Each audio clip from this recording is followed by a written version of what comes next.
À la une de ce journal, carnet d'audience du président de la transition, le chef de l'État a accordé plusieurs audiences, de la secrétaire permanente de l'initiative présidentielle en passant par la délégation de l'Association pour la promotion de l'intégration africaine ainsi que d'une délégation de l'ASECNA. Plusieurs questions ont été évoquées, le point à suivre dans ce 20h. Et puis, concours de la fonction publique session 2023, le ministère a fait le point des préparatifs aux hommes de médias ce matin. 5383 postes sont à pourvoir au niveau des concours professionnels et 7218 postes au niveau des concours directs. Les détails de ces préparatifs dans un instant. Et enfin, le syndicat des pharmaciens du Burkina Faso était également face aux hommes de médias ce matin. Objectif, éclairer l'opinion publique sur la situation dans laquelle se trouve le secteur du médicament au Burkina Faso. Plus de détails à suivre dans ce journal. Voilà pour le sommaire. Bonsoir et merci de nous suivre. Nous ouvrons ce journal en prenant la direction de la présidence du Faso. Le chef de l'État, le capitaine Ibrahim Traoré, a accordé plusieurs audiences. La secrétaire permanente de l'initiative présidentielle assurait à chaque enfant, en âge scolaire au moins, un repas équilibré par jour est la première à être reçue. À sa suite, le président de la transition a respectivement reçu une délégation de l'Association pour la promotion de l'intégration africaine avant de recevoir une délégation de la SECNA. Le point des échanges avec Alexis Wenkouni, Belem Naba. Reçu en audience par le chef de l'État, la secrétaire permanente de l'initiative présidentielle assurait à chaque enfant en âge scolaire au moins un repas équilibré par jour a fait le point de sa mise en œuvre. Cette démarche du Dr Alice Sidibé s'inscrit dans la dynamique d'un devoir de redevabilité de son organisation, mais aussi pour demander des orientations en vue de continuer la mission à leur confier par le gouvernement. Au sortir de cette audience, Dr Alice Sidibé affiche une satisfaction. Dans cette démarche-là, il mettra en place un dispositif au niveau de son cabinet pour accompagner le secrétariat permanent à mener à bien la mission qui lui a été confiée. Et au niveau aussi de l'engagement politique, j'avoue que je suis très ravie. Il nous a donné vraiment son engagement politique. C'est une bataille que lui-même il mène. Et cette bataille commence déjà dès le primaire afin de donner aux enfants des rudiments au fait du consommant burkinabé et du patriotisme, de s'inscrire dans un patriotisme grandissant. Après le secrétariat permanent de l'initiative présidentielle, c'était le tour de la délégation de l'Association pour la promotion de l'intégration africaine APIA d'être reçue par le capitaine Ibrahim Traoré. Cette délégation, avec à sa tête son président Hassan Bili Ouattara, a présenté les 10 engagements pris par la jeunesse à l'issue de leur forum tenu ce 20 mai dans la capitale burkinabé. L'idée est de contribuer au développement des pays membres et de lutter contre l'insécurité. Ce forum a permis à toute la jeunesse africaine réunie en ce jour de pouvoir dégager 10 engagements sur lesquels nous allons travailler pendant un an dans toute l'Afrique. Et il s'agissait pour nous de pouvoir venir présenter ces engagements au chef de l'État, lui dire la responsabilité des jeunes que nous avons pris et ce que nous allons faire concrètement sur le terrain pour apporter notre pierre aussi à cette lutte contre l'insécurité au Sahel. Le capitaine Ibrahim Traoré a dans la même journée accordé une audience à la délégation de la SECNA, Agence nationale pour la sécurité de la navigation aérienne en Afrique et à Madagascar. Cette délégation, à travers son directeur Mohamed Moussa, marque son soutien au gouvernement burkinabé pour la réhabilitation de l'aéroport de Bobo Dioulasso qui constitue un pôle de développement économique du pays. Le Burkina s'est engagé dans un processus économique important également. Sur la question de l'aéroport de Bobo Dioulasso. Là également, nous avons fait le point de ce que nous avons fait jusqu'ici et nous avons pris de nouveaux engagements pour poursuivre l'action pour que cet aéroport puisse fonctionner dans les meilleures conditions de fonctionnement conformément aux règles internationales pour qu'il soit un aéroport de réputation internationale qui sera bientôt certifié en principe. Et donc là également, je me suis, comme d'habitude, engagé à soutenir le Burkina Faso. Donc la SECNA, je le confirme, disposée à accompagner les autorités du Burkina Faso pour la réalisation de cet objectif économique majeur pour le pays.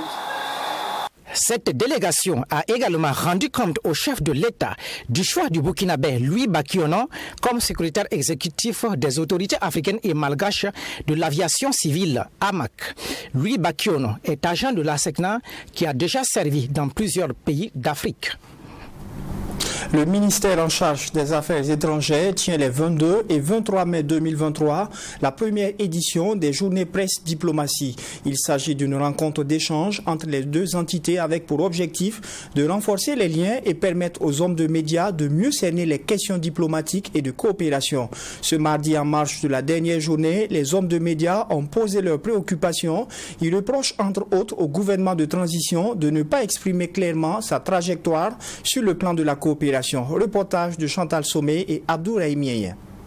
C'est un face-à-face entre les professionnels des médias et le ministère des Affaires étrangères et de la coopération. 48 heures durant, les deux parties ont échangé sur la politique diplomatique du Burkina Faso.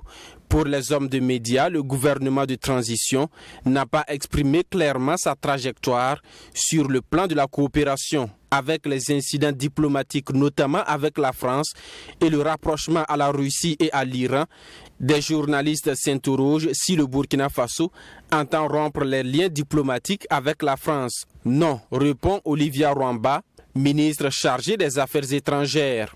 Je dirais que ce sont des relations normales. Des relations purement normales, mais centrées sur l'affirmation de la souveraineté du Burkina Faso, qui n'entend plus se faire dicter, en tout cas des orientations, mais qui entend faire passer, en tout cas son intérêt et l'intérêt des Burkinabés en première position. Et quand je parle de normalité de relations, l'ambassade de France est toujours là, l'ambassade du Burkina Faso à Paris aussi est toujours là, et même que du côté même des États-Unis, il y a cette volonté-là et de rapprochement qui est manifestée. Ce cadre d'échange a permis de briser une barrière entre journalistes et le ministère. Geoffra Vaha, directeur des rédactions de True TV Watt FM, soutient que cette rencontre était nécessaire, surtout dans le contexte actuel de crise. C'est pas qu'on se regarde en chaîne de faïence, mais il y avait beaucoup de méfiance. Il était important donc de briser un peu ce mur-là qu'il y avait. Et je pense que ces journées, c'est en cela que c'est intéressant. Ça a permis d'être un genre de vase communicant possible pour qu'on puisse se parler. Je pense que le message a été donné notamment au ministère des Affaires étrangères. Tant qu'on n'a pas la matière, ça sera difficile. Et donc il faudrait qu'on ait des interlocuteurs en face. Et puis certains des participants ont dit les choses comme il le fallait. C'est-à-dire que la communication, par les simples communiqués, ne nous met pas à l'aise. Et ça, c'est des préoccupations qu'on a pu partager, et puis eux aussi nous ont partagé leur réalité. Qui dit diplomatie, ça veut dire que, je ne dirais pas que c'est la langue de bois, c'est pas de ça qu'il s'agit, mais c'est qu'il y a un choix de communication qui est fait et que nous comprenons nous aussi. Donc on a un minimum de besoins, et aussi quoi qu'on dise aussi, pas toutes les latitudes, parce que leur métier le leur impose. Maintenant il faut trouver un genre de juste milieu. Je pense que c'est ça le plus important. Ces journées presse diplomatie ont donc permis aux hommes de médias de poser leurs préoccupations. Pour Hervé Dapa de la télévision BF1, cette situation de crise sécuritaire nécessite que les journalistes soient bien outillés sur les questions essentielles comme la diplomatie. Nous sommes à un certain niveau de crise sécuritaire où il faut que l'information sur les relations diplomatiques, la politique étrangère du Burkina Faso soit assez claire et bien véhiculée par les médias pour que non seulement le Burkina Faso puisse en sortir avec une très bonne image, mais pour que aussi les Burkinabés puissent savoir où va leur pays dans ces moments précis. Au terme de ces 48 heures d'échange, des recommandations ont été formulées. Il s'agit notamment de la mise en place d'un club de presse en vue d'un traitement plus efficace des informations en lien avec la coopération extérieure. Sa pénurie aura provoqué beaucoup d'inquiétudes et d'interrogations. Son retour à travers l'annonce de nouvelles formules, lui, aura suscité beaucoup d'espoir. Vous l'aurez compris, il s'agit du nouveau thème fiscal, physico-numérique qui a été présenté à la presse ce mardi. À 48 heures de son entrée en vigueur, la Direction générale des impôts a donné toutes les informations sur ce nouveau thème lié à une base de données pour déterminer son authenticité. Le nouveau thème fiscal est facilement identifiable à travers plusieurs critères. Plus de précisions avec Abdou Raïmieye. Voici le nouveau timbre fiscal de 200 francs. Il sera mis en circulation le 25 mai prochain. À cette conférence de presse, la Direction générale des impôts donne les raisons de ce changement. Le directeur général explique que ce choix entre dans la volonté d'aller vers la dématérialisation. Ce timbre est imprimé par un prestataire français qui devra s'installer au Burkina Faso en fin d'année 2023, explique le colonel Yamba Léonard Woba, directeur des affaires immobilières et de l'équipement de l'État. Celui avec qui nous venons de contracter, on l'a contracté juste pour 1 an, en posant comme condition principale qu'au 31 décembre de cette année 2023, ils puissent nous fabriquer ce timbre-là localement au Burkina. Si ce prestataire ne remplit pas cette condition, il peut avoir rupture. Soutient par ailleurs que l'État avait pour ambition de confier ce marché à des entreprises locales. Pour des raisons de coût, c'est le fournisseur français qui a été retenu. Mais cela n'entache pas la volonté du gouvernement de faire de la production locale du timbre une réalité. Produit localement était beaucoup plus cher que ce que nous commandions. C'est ce qui a fait qu'à la dernière minute, on était obligé de repartir vers l'étranger, particulièrement vers un producteur étranger pour nous produire les timbres que vous avez. Mais on n'a pas baissé les bras. On se bat toujours pour que d'ici là, les timbres soient fabriqués au niveau national. Le directeur général des impôts Daouda Kirakoya rassure que ce timbre présente plus d'avantages par rapport à l'ancien.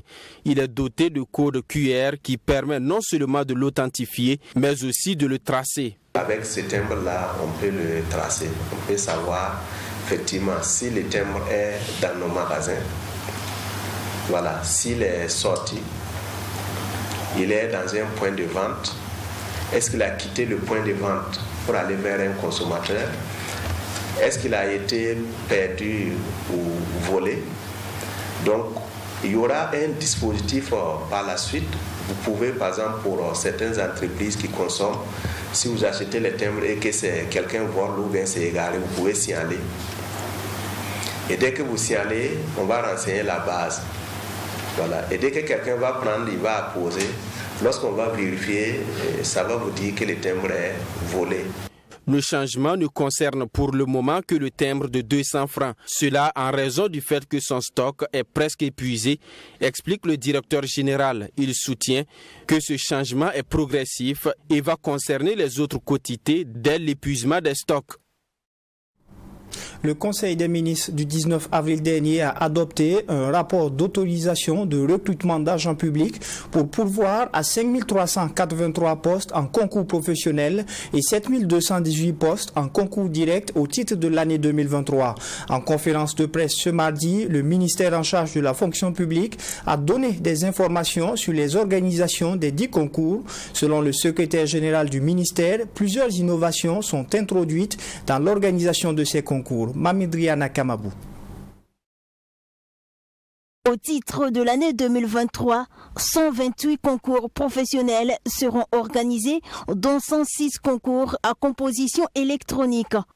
Les 22 autres concours à épreuves classiques, dont 15 pour le compte du ministère de l'Éducation nationale et 7 pour le ministère de la Santé, se dérouleront sur table en raison des effectifs élevés, a laissé entendre le secrétaire général du ministère en charge de la fonction publique, Amidou Sawadogo. Les inscriptions en ligne pour les concours professionnels ont débuté le 22 mai 2023 et se poursuivent jusqu'au 31 mai 2023 à 23h59. Elles sont reçues exclusivement sur la plateforme e-concours de la fonction publique accessible à l'adresse www.iconcours.gov.bf. Selon toujours le secrétaire général du ministère de la fonction publique, il est prévu également au cours de cette nouvelle session l'organisation de 127 concours directs. Pour Amidou Sawadogo, l'inscription en ligne à ces concours se déroulera en 2 phases. Du 5 au 14 juin 2023, les concours de niveau supérieur ou égal au baccalauréat. Du 15 au 24 juin 2023, les concours de niveau BPC. Tout comme les concours professionnels, les concours directs de la session 2023 seront reçus exclusivement sur la même plateforme e-concours de la fonction publique accessible à l'adresse www.iconcours.gov.bf. Tenant compte des difficultés rencontrées dans l'organisation des concours de la session 2022, le ministère de la fonction publique a introduit des innovations dans l'organisation des concours de la présente session pour pallier les insuffisances. Il s'agit entre autres l'internalisation de la plateforme e-concours avec ses 3 composantes qui sont l'inscription en ligne, la composition et la correction électronique ainsi que sa gestion domestique par nos techniciens. Le renforcement du parc informatique des concours avec de nouvelles acquisitions de matériel informatique, ordinateurs, scanners, photocopieurs et imprimantes pour éviter les doubles flux lors de la composition électronique. L'administration de tous les concours professionnels déconcentrés du MENAPLN citable, l'administration des concours professionnels déconcentrés du ministère de la Santé citable, le relèvement à la hausse du nombre des postes au concours direct exclusivement dédiés aux personnes vivant avec un handicap. À cela s'ajoute également la vulgarisation des consignes aux candidats sur les différentes plateformes, la mise à disposition d'un centre d'appel pour assister les candidats ayant des difficultés d'inscription ou de paiement des frais d'inscription. L'administration des épreuves écrites des concours directs est prévue dans le mois d'août. À l'issue de cette phase, interviendra le scannage des copies, les corrections électroniques des concours à épreuves de questions à choix multiples et les délibérations des résultats. Le syndicat des pharmaciens du Burkina était également face aux hommes de médias ce mardi. Objectif, éclairer l'opinion publique sur la situation dans laquelle se trouve le secteur du médicament au Burkina Faso. À en croire le docteur Ismaël Bidiga, président du syndicat des pharmaciens du Burkina, la communication du ministre en charge du commerce sur la fixation des prix des médicaments de spécialité pharmaceutique oblige le syndicat à communiquer pour informer la population. Alexis Wenkouni, Belem Naba. Depuis février 2023, un réajustement des prix des médicaments de spécialité est observé dans les officines pharmaceutiques. Le syndicat des pharmaciens du Burkina Faso, structure fêtière de cette organisation qui en a décidé de l'augmentation des prix des produits, lors de ce point de presse donne des explications. Selon cette organisation, depuis 1994, il est demandé aux officines pharmaceutiques d'appliquer une marge de 1,32% sur les médicaments. De cette marge sont déduites toutes leurs charges. Pourtant, les pharmacies ne bénéficient d'aucun soutien de l'État, pas de subventions, d'allègements fiscaux, de fiscalité spécifique, ni d'aide d'installation, selon le premier responsable de cette organisation. Sur le plan fiscal, ce sont des entreprises qui sont soumises au droit fiscal commun.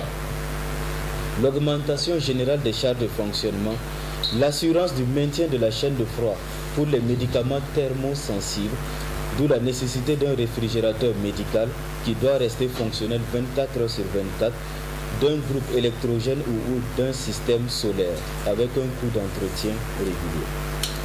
L'imposition d'une marge incompréhensible de 32% sur les médicaments essentiels génériques CAMEC et consommables qui consacre une vente à perte dans nos pharmacies.